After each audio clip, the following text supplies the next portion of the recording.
Hi guys, thank you so much for tuning into Battle with Ola once again. This is Mojola Olua and I'm super thrilled to be here once again. Today we want to continue the series on writing an LLM dissertation, and we're going to be talking about writing chapter 3 today. In the previous videos I told you about writing the whole thing, then we started breaking it down, how to write chapter 1, how to write chapter 2. And I told you that chapter 2, for my school they are required about 5,000 words. And chapter 2 is very key in any thesis or dissertation, because that is where you get to talk about what other people have said, what other researchers have said, have written, about the topic. And that is where you outline or underscore your own argument, what you're bringing to the table, the research, the gap in knowledge that you're filling in. Although I also mentioned that in my school's case, based on the guidelines, they wanted me to put the research gap in chapter 1. But in chapter 2, I talked about all the research that, is currently available on the topic, on the subject matter. And then I was able to create in the mind of the reader the angle that I was coming from and the gap in knowledge that I was going to fill. So if you haven't watched those videos, please go and watch it. I talked about humanitarian intervention in my LLM dissertation. The topic was and is balancing the competing interests of humanitarian intervention and state sovereignty, lessons from Libya. And essentially what I set out to do was to explain or examine the concept of humanitarian intervention, sovereignty, to x-ray what happened in Libya against these concepts, and to argue that, humanitarian intervention is a necessity and it should be legalized. That is, there should be a laid down legal criteria, for kickstarting this necessity in terms of domestic implosions in member states of the United Nations.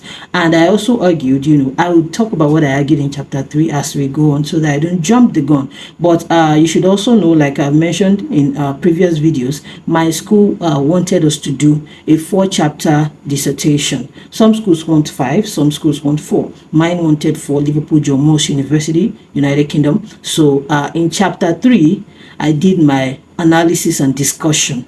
And then chapter 4 was recommendations and conclusions and recommendations. So we're going to go on. I'm going to tell you what the school wanted to see in chapter 3 and then what I did in chapter 3. Don't forget that if you want paid legal consultation on any aspect of Nigerian law, you can book a session with me and we can have a one-on-one conversation, and also a one-on-one consultation rather. And also, if you need document review services, it is another service that I provide.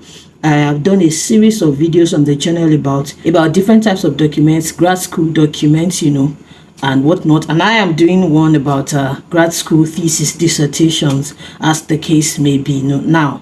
And so if you need thesis aid, you can always mail me at houseoflearningstores@gmail.com and we'll get right into it. Now, I do not create documents for people. Like I always say when I talk about my grad school application support services, I do not create people's thesis or dissertations for them. What I do is when you have put something together and you need someone to help you look it over and review it, probably give you comments or do some reviewing for you so that it measures up to the standard of the school. That's me. I'm the person you go to. So we look out for coherence, we look out for grammatical, syntax, excellence. We look out for the conveying of the idea in your work. Has it been properly conveyed? Are there things you should add, things you should remove, and whatnot? So that's essentially what I do. And then we look at what is your supervisor saying and how do you measure up to the standard of your school and the recommendations and suggestions of your supervisor.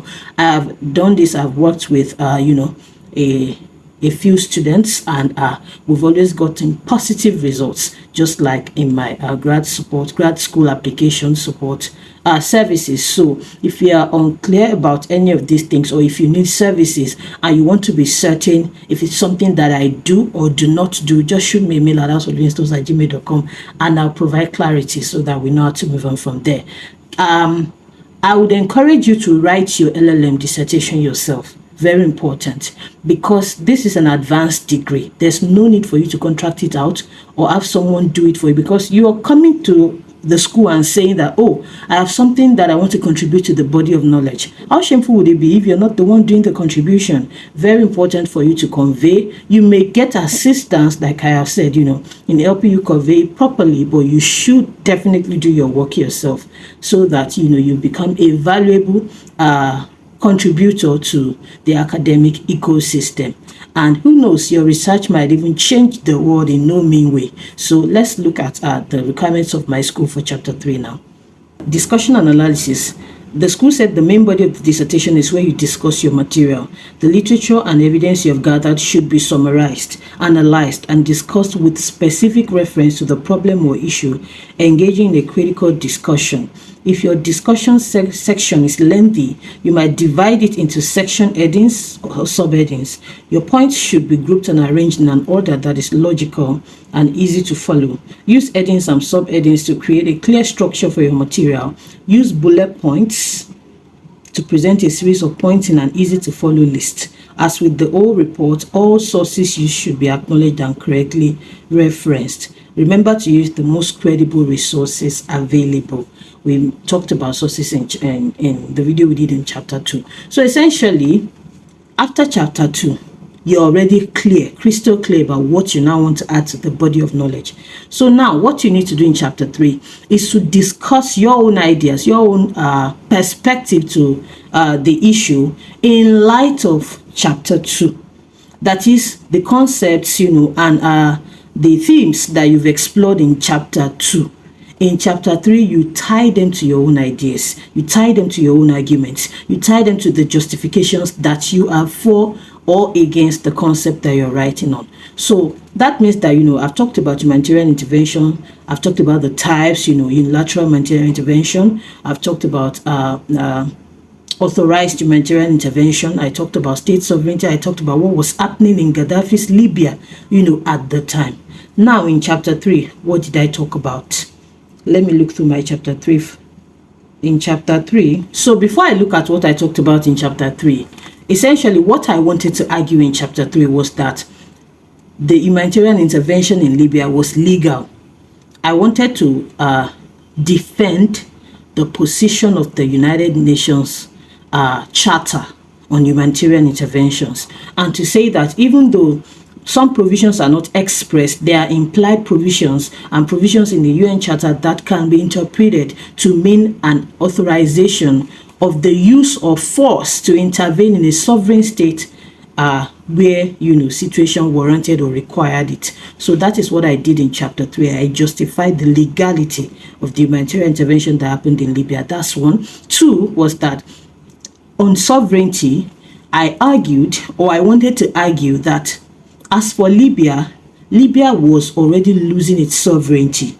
And I did that by looking at, the features of sovereignty and how some of those features were already becoming extinct or were already being watered down or tampered with in Gaddafi's Libya, under Gaddafi's regime, in Gaddafi's government at the time that NATO intervened in Libya. So I was essentially trying to say that if we say that intervening in a sovereign state is unlawful, Libya was no longer a sovereign state, properly so-called, when the UN intervened.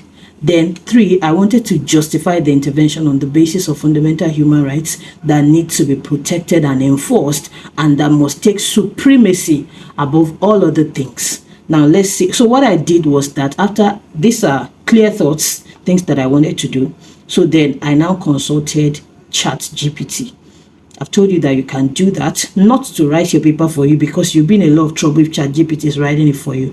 Because if you think that you can consult ChatGPT to write your paper for you, who's to say that your lecturer, your supervisor cannot consult it to cross-check your work and see if you're cheating or not? That's why you can't have the AI to write your paper for you, but you can have it make suggestions and consult it. So what I did was I said that, okay, for this topic, balancing the competing interests of humanitarian intervention and state sovereignty, lessons from Libya, what should be in chapter 3, or what should be the content of chapter 3 for this particular topic, and ChatGPT brought me some suggestions which I then incorporated my own clear-cut ideas into, and then I had an outline of the headings that I wanted to use, and then all I needed to do was to flesh them up, and also you have to note that in chapter 3, which could be your own chapter 4, it's not the time to do too much citation. You have done that in chapter 2.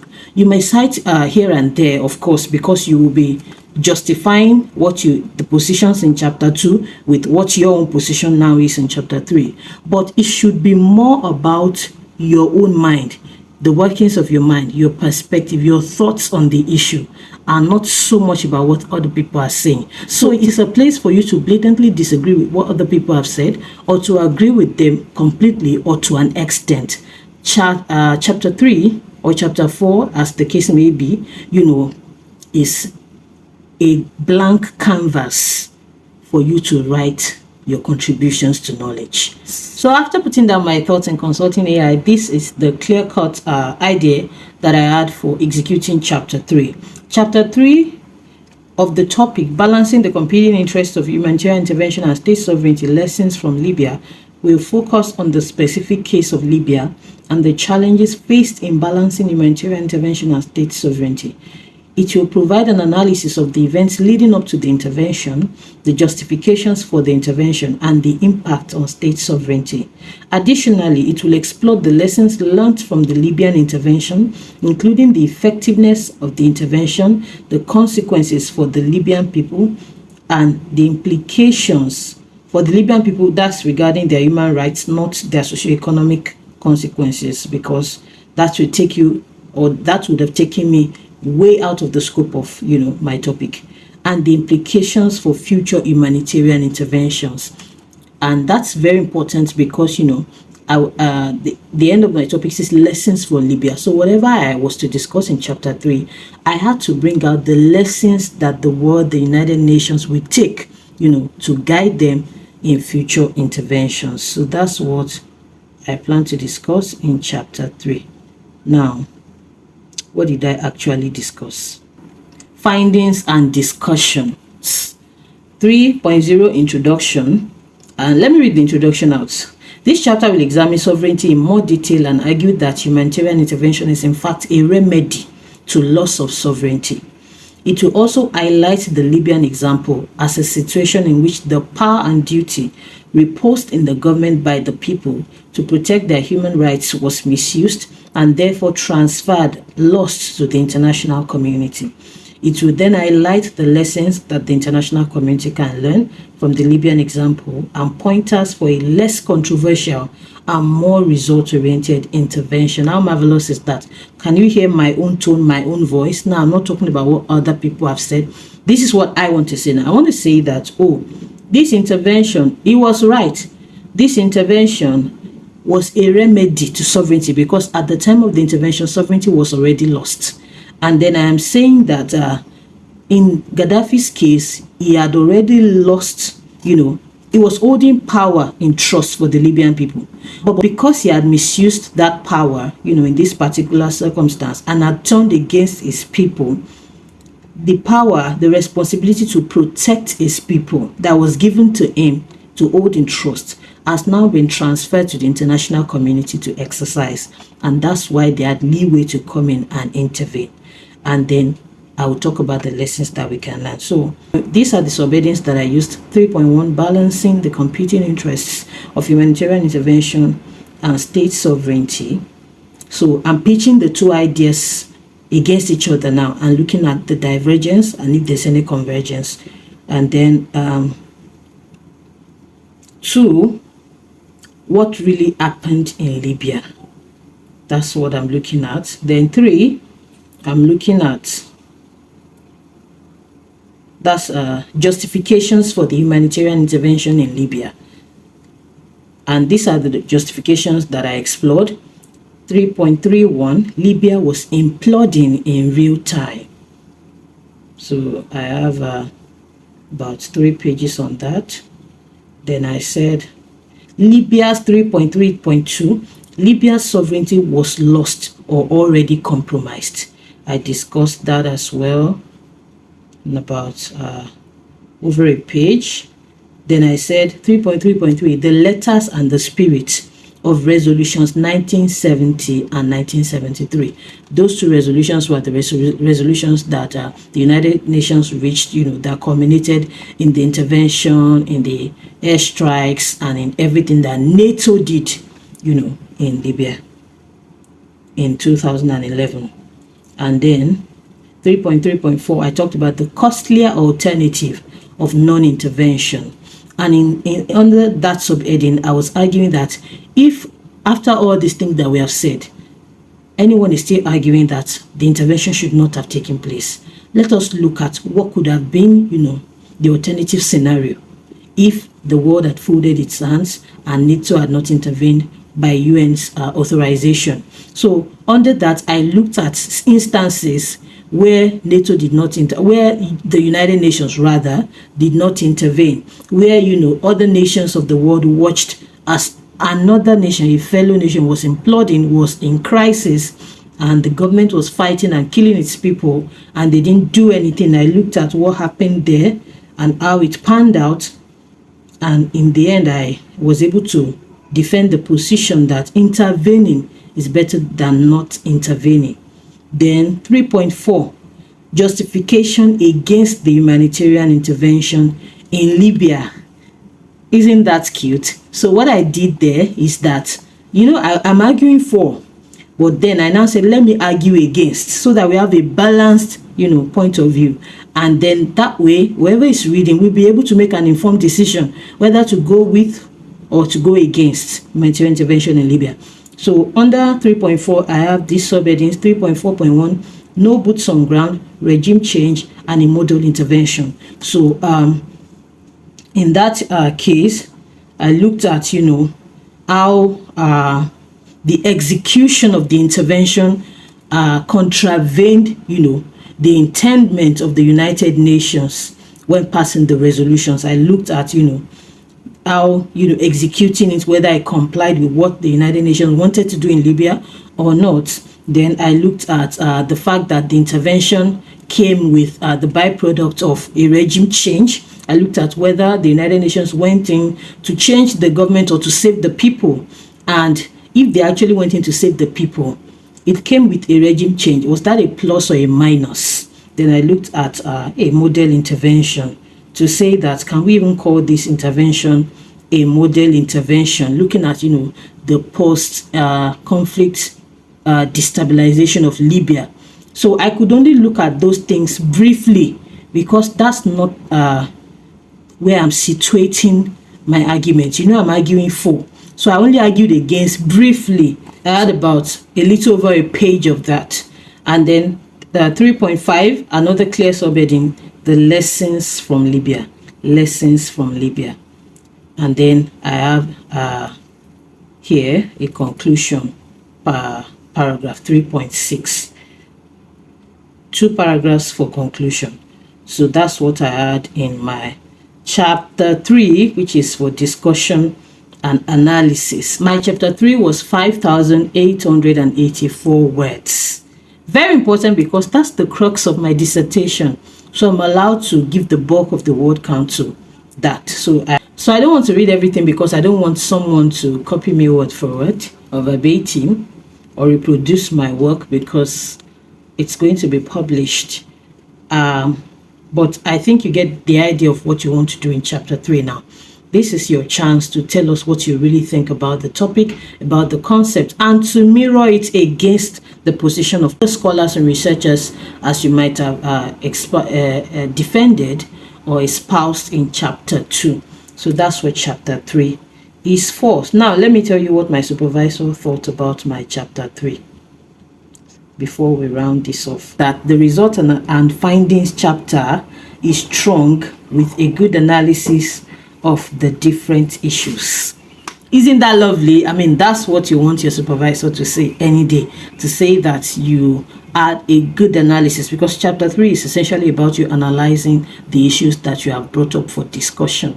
So I hope that this clears up a lot for you, and I hope that it makes your work easier And I will see you in my very next video, where we'll talk about chapter 4, which is conclusion and recommendation, and we tie up this series. Leave me comments in the comment section and bring someone to bat up with Ola.